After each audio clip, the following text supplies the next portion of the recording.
All right, guys, so we are in the largest floor plan that KB has to offer in the Homeland area. So real quick, I want to dive into this one. Walking in, you have your whole separate area. You have a full bath and you have a bedroom right here.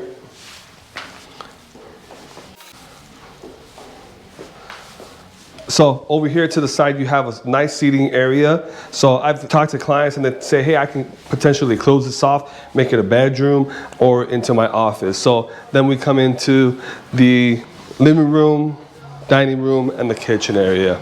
I mean, I'm gonna walk over here to this side. You can see how large this one is. Really big kitchen island. This one is gonna have the included sink here. So like I mentioned before, whenever there's a sink in there, plumbing's there, so that is gonna be a standard feature in the house, all right? Of course, it's upgraded countertop, upgraded color cabinets. You're gonna get your white with your salt and pepper. This has a nice walk-in pantry as well. So living room over here. Then one nice thing is that they have already kind of like a built-in office area as well here. So this is an office area. This is not a bedroom. It can't be converted. This is how it comes with here, all right?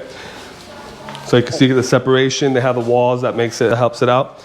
Now we're gonna go in the backyard. As you can see, these are some big sliding doors. They're awesome, but they are an upgrade, okay?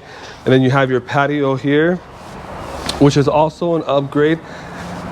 Pricey, it's about a $20,000 upgrade, but this is something that you can do with the builder, or you can even just opt out, wait till after escrow and do like an aluminum wood.